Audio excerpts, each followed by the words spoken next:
the English class. Let's see Unit 4 poem The Ant and the Cricket. Welcome you all again to this e-learning platform. Now let's see stanza 1.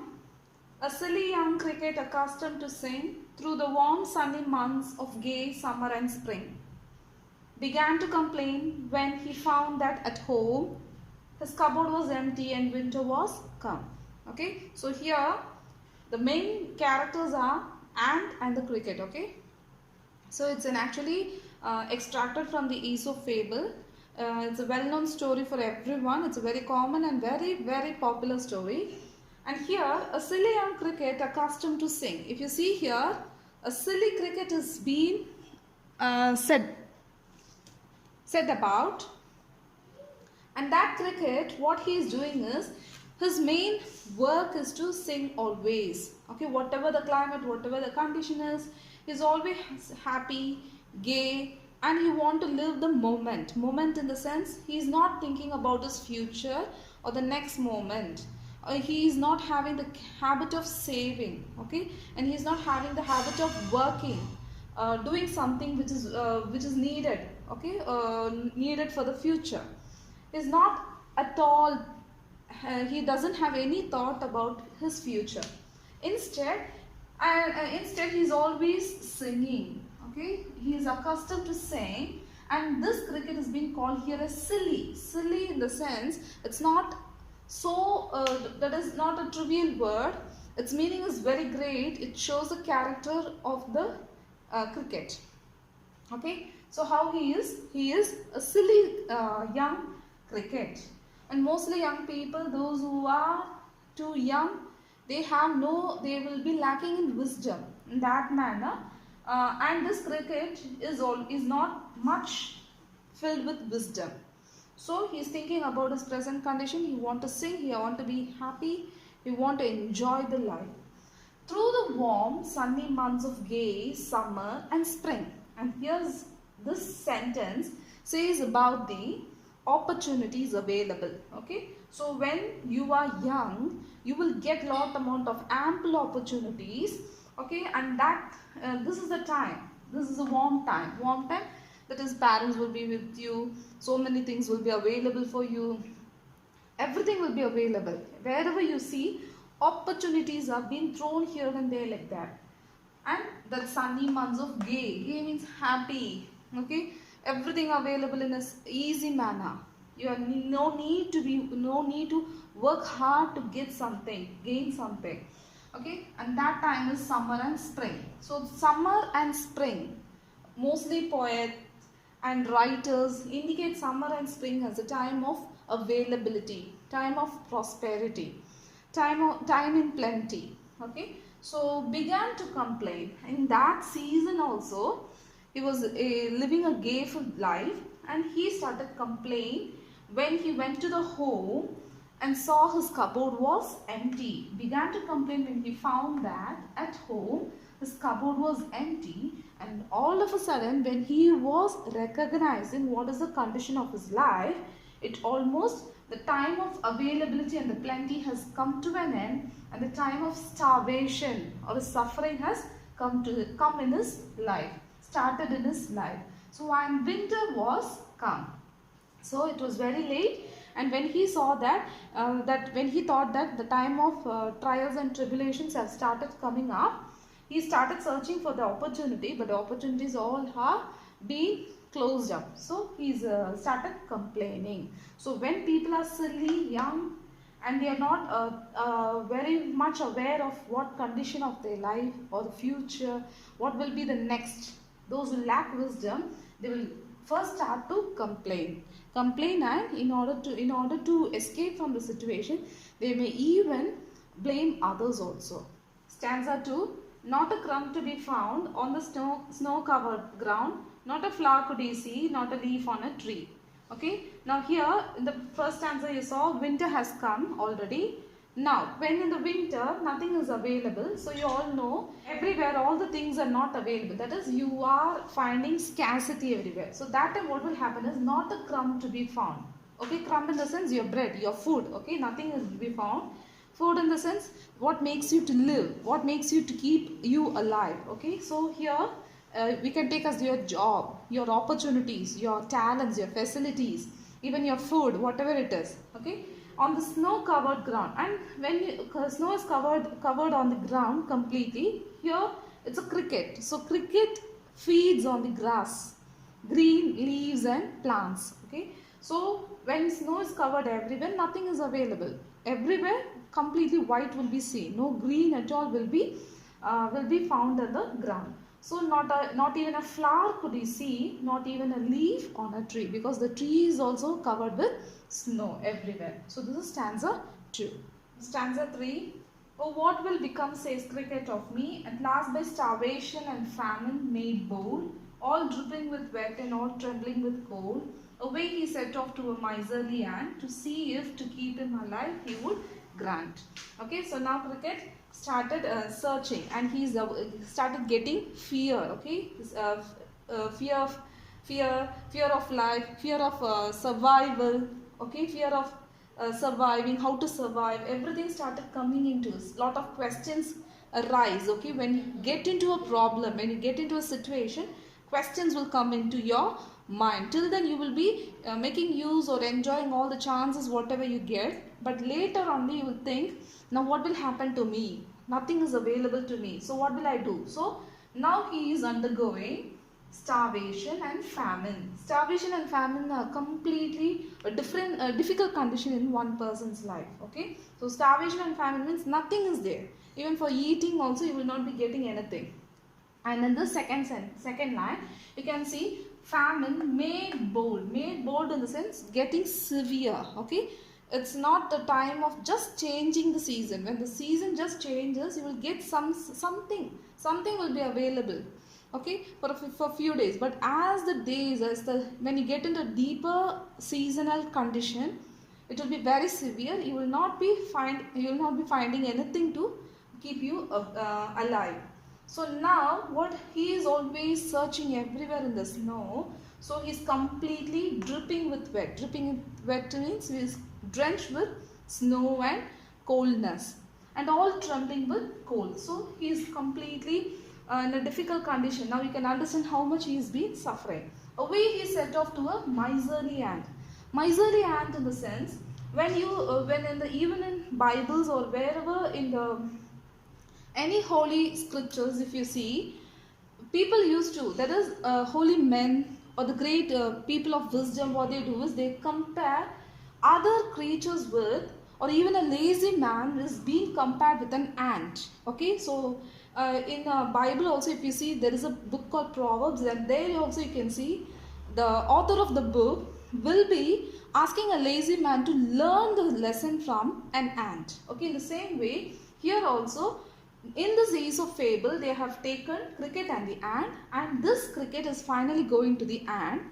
In the first stanza we saw that cricket was being called as a silly cricket. Now here this ant is being called as a miserly ant. Miserly ant means ant is always active, is always hardworking, is always thinking about its future or the next moment. Is it everything safe and secure for it? Okay, always in its godown or wherever, that barn, everywhere it keeps hoarding things for its colony, for the babies, for the future, everything it will be keep in systematic manner. But crickets are not like that. So, but this ant is called here as miserly, because even though it's hardworking, it's not it's not having a big heart to share what it is been doing as a hard work. Okay, whatever it's been carrying, or whatever it has been collecting from its hard work, it's not ready to share with anyone. It may share with its colonies, with the ants of colonies of ants. It is not ready to share with any other creatures, because it's putting its whole hard work for its own species alone. So here cricket is not going to be helped by the miserly ant. So that's what they are calling it as miserly ant. To see if to keep him alive he would grant. He would grant in the sense means if the ant is giving something to the cricket to have something to eat from its barn, okay, from what they are having, a little bit, like what we say, it's porridge, a gruel. Porridge in the sense, in our Tamil we'll say kanji. Okay, even if something if he get, he could make him to keep him alive. So that's what he's saying. He's going to beg or approach the miserly ant to see if something he is going to give him or provide him with to keep him alive. Now let's see stanza 4. It's very small stanza. You can see, him shelter from rain and a mouthful of grain. He wished money to borrow. He would repay it tomorrow. Okay. So here the cricket already we saw in the third stanza that he want to approach the ant to get something to keep him alive. Okay. Now here he want to get not only the food, he even want some shelter also to keep him warm and safe and secure also. And on the other hand, he also wants a mouthful of grain. Okay, when you are really completely under tiredness, even a mouthful of water makes you to keep you strong. In the same way, now he is in need of a mouthful of grain. Just think, a handful of grain or a mouthful of grain, how much it is? What is the quantity of the grain? It's very small amount only. But still, for that also he started begging. He wished money to borrow, he would repay it tomorrow. And that also he understood that people all work for their life and for their security, and whatever they are earning or whatever they are working for, they are working for their future. Okay, so when we approach someone for some help, some people will surely help us with an expectation that we have to repay them tomorrow. So now cricket understood the truth of life. What is life? Who are people? How are people? Everything understood and started. He said he wished only to borrow. He want to borrow it, and tomorrow I will repay you whatever I am borrowing today. So he want to work in the future, because that difficult situation taught him a great lesson that every time whenever we work and do some hard work for our own purpose, surely we will be successful and we will be surviving in any condition. That's what it's showing in the stanza 4. Stanza 5. If not, he must die of starvation and sorrow, says the ant to the cricket, I'm your servant and friend, but we ants never borrow, we ants never lend. Okay, so stanza 5 is a great lesson what we are going to learn from an ant. Now he is saying, if not, he must die of starvation and sorrow. Who is saying this? This ant is speaking here. The cricket approached the ant and the ant is replying him, if not, okay, if everything is nothing is going to be a possibility for you, you must die of starvation. That has been written on your fate. Okay, so you have to die of starvation and sorrow, because when things were available, when you had a good time in your life, you did a hard working or any other kind of a thought of a future you didn't have in your mind. So now it's your time for starvation and sorrow. Yes, surely you have to suffer about thinking about the difficult time you are undergoing now, says the ant to the cricket. And the ant also is saying, I am your servant and friend. Yes, my dear friend cricket, every time surely I am a servant of yours and a friend of yours. Yes, always I am your friend. But we ants, we have a policy. Ants have a policy that we always, that is, we never borrow or we never lend. We will never beg others also, or nor we never give to any others also, because ants know, generally animals know the time period of a season. Yes, for that particular time period alone they have been collecting food for them. If something is being lended to some other person, surely they will be suffering because of that. So thinking about that situation, they cannot kill themselves. So what they are doing is, they are saying, but we ants never borrow and we never lend also. We never go to other people and beg for anything, and we will never give to others also. That is our policy. This is stanza 5. Stanza 6. But tell me, dear cricket, did you lay anything by when the weather was warm? Quoth the cricket, not I. Quoth means, this is an old English. Okay, quoth means like quote, said the cricket. Okay, so now the ant is asking a question in return to the cricket when he goes for the help. Okay, cricket, we answer like this. We have such policy. Now think about yourself. Tell me, dear cricket, answer me a question. Did you lay anything by? Did you lay anything by means did you save something for your future?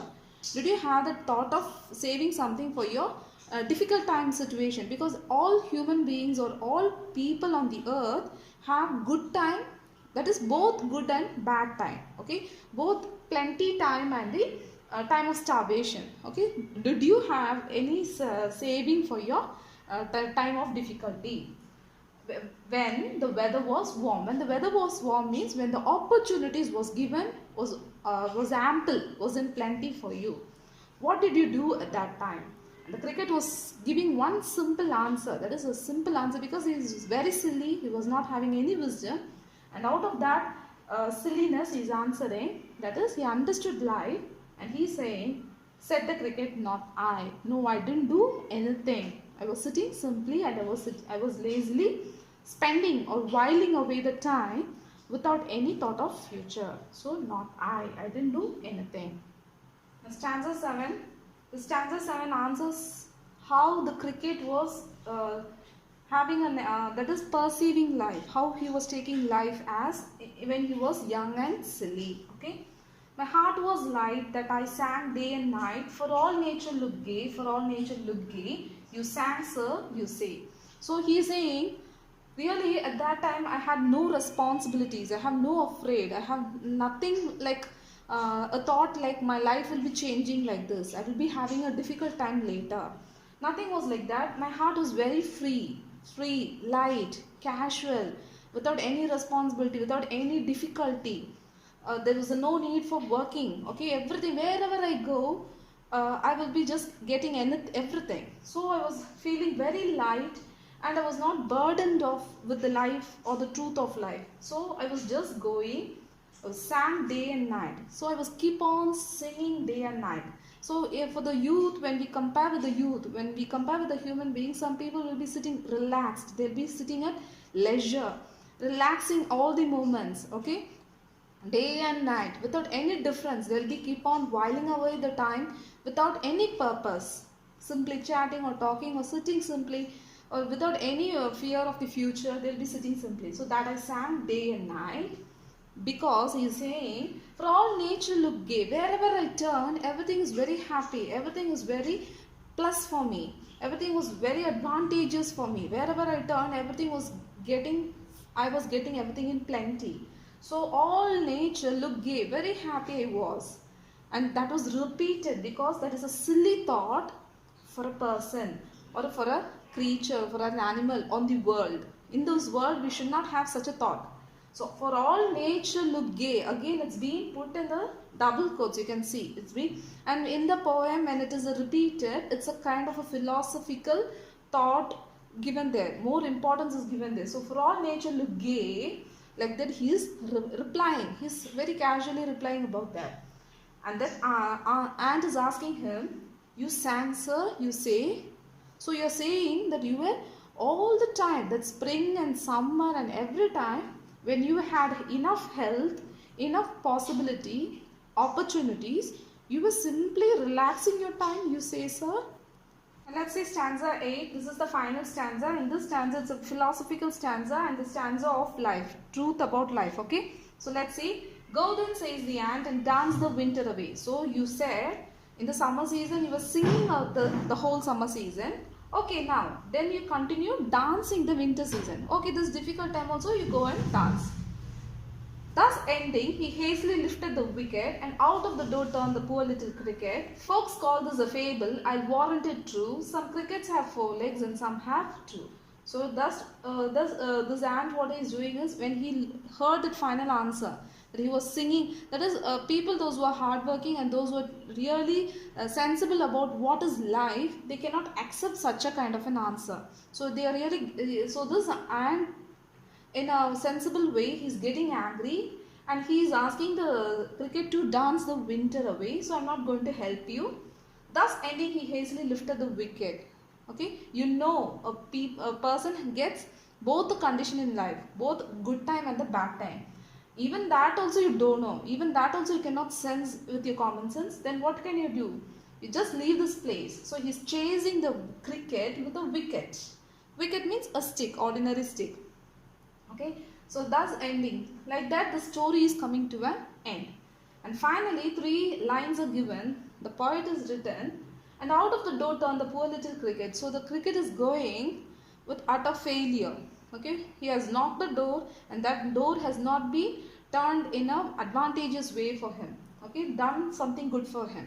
So with a very sad and difficult, in a completely defeated manner, he is turning away from the door of the ant and he is leaving the place. Okay, so the poet is getting pity on him and calling him as poor little cricket.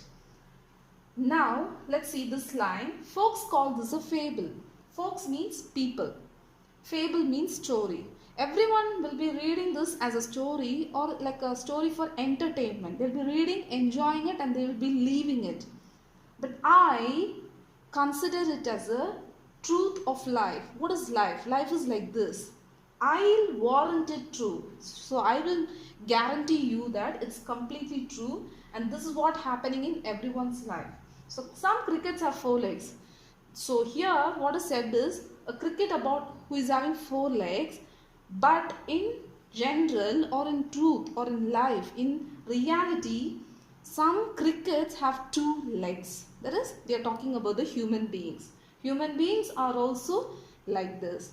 So as my word, what I say is, all you students are now young, and what to say is, you're in a bold and steadfast manner. You are always not able to think what is happening. You are going behind the cricket games, you are going behind the video games, and you are spending your time in any other things. But instead, why don't you take your leisure time for a hobby, or why don't you concentrate whatever you do as your studies, why don't you put it in a better manner. Okay, so when you while away your summer and the spring, when winter comes, you will be sitting and crying, or you will be shedding your tears, making you feel that you are a defeated person. So don't put yourself in such a condition. Take this poem. It's merely a poem, but it's a great lesson for everyone. Take it as a great story and understand it, follow it, try to follow it in your life. Hope you understood this poem in Unit 4. Thank you. Have a nice day.